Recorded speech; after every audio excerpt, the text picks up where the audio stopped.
નમસ્કાર. ગુજરાતના સમગ્ર ટેટ પાસ ઉમેદવારો વતી હું સ્મિત કુમાર પંડ્યા શિક્ષણ વિભાગ, શિક્ષણ મંત્રી અને શિક્ષણ સાથે સંકળાયેલ તમામ અધિકારીઓને એક વિનંતી કરવા માગું છું કે GSRC.com વેબસાઇટ ઉપર 25 ફેબ્રુઆરીએ એક પ્રેસ નોટ મૂકવામાં આવી હતી.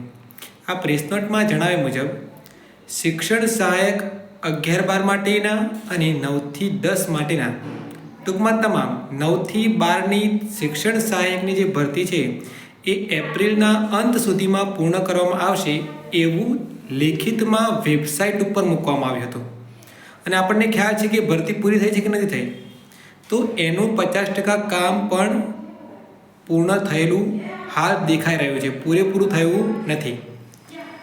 તો શિક્ષણ વિભાગ અને શિક્ષણ મંત્રી જે શરૂઆતથી જ એક નારો લગાવે છે કે અમે ક્રમિક ભરતી કરીશું, પહેલાં 11-12ની ભરતી કરીશું, પછી 9-10ની ભરતી કરીશું, પછી 6થી 8 અને 1થી 5. તો જો આ પ્રમાણે ભરતી કરવાની જ હતી તો તમે એ પ્રમાણેનું શેડ્યુલને અનુસરતા કેમ નથી? એક બાજુ તમે ક્રમિક ભરતીની વાત કરો છો અને બીજી બાજુ સીધી ભરતીના ભાગરૂપે 1થી 8નું જે શેડ્યુલ છે બહાર પાડવામાં આવેલું છે. તો સમગ્ર ટેટ પાસ ઉમેદવારો વતી અને કોઈપણ ઉમેદવારના ભવિષ્ય સાથે ચેડો ના થાય, શિક્ષણના હિતમાં અને ઉમેદવારના હિતમાં એક પણ સીટ બગડે નહીં, એ માટે ક્રમિક ભરતી એકમાત્ર ઉપાય છે.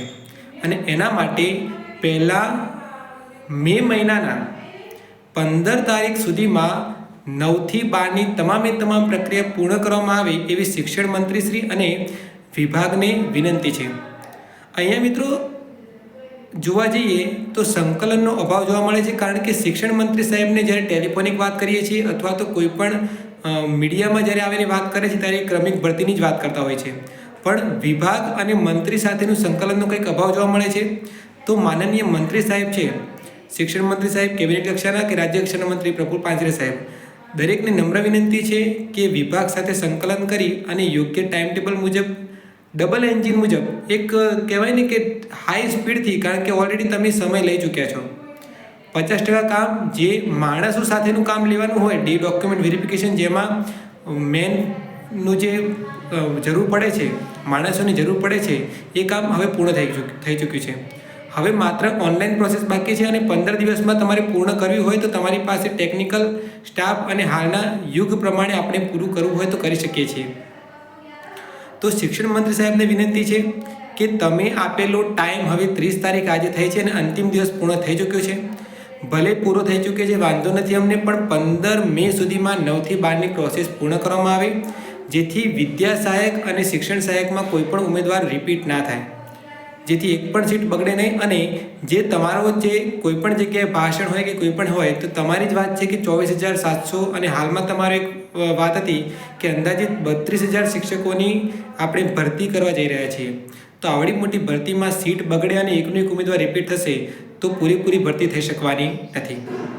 તો સમગ્ર ટેટ પાસ ઉમેદવાર વતી હું સ્મિત કુમાર પંડ્યા આપ સાહેબને નમ્ર વિનંતી કરું છું કે ક્રમિક ભરતી એ જ માત્ર વિકલ્પ છે અને 15 મે સુધીમાં તમામ પ્રક્રિયા પૂર્ણ કરવામાં આવે, જેથી 9થી 12ના શિક્ષકો જે બનશે એ વિદ્યા સહાયકમાં કોઈ પણ જગ્યાએ અડચણરૂપ બનશે નહીં. અને દરેક નાનામાં નાનો નીચામાં નીચા મેરિટવાળો ઉમેદવાર હશે એને પણ લાભ મળવાનો છે અને એના ઘરે પણ એક અજવાળું પ્રગટશે.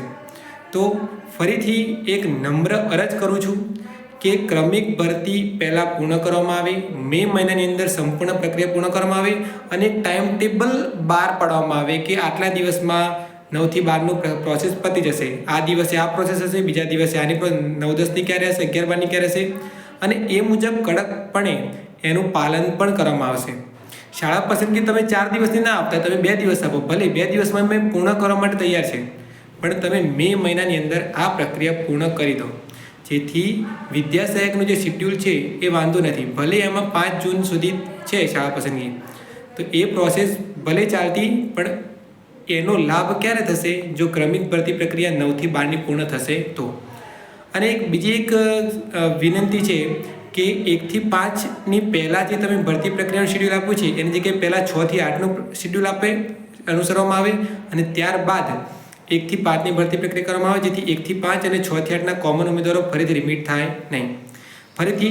ફરીથી તમામ ઉમેદવારો વતી હું સ્મિત કુમાર પંડ્યા વિનંતી કરું છું શિક્ષણ વિભાગને, શિક્ષણ મંત્રી સાહેબને અને તમામ અધિકારીશ્રીઓને કે ક્રમિક ભરતી કરવામાં આવે. જો આમ કરવામાં નહીં આવે તો આગામી દિવસોમાં ગાંધી ચિંતા માર્ગે આપ સાહેબને વિનંતી કરવા માટે ગાંધીનગર રૂબરૂ તમામ ઉમેદવારોને આવવું પડશે. આ માત્ર વિનંતી છે.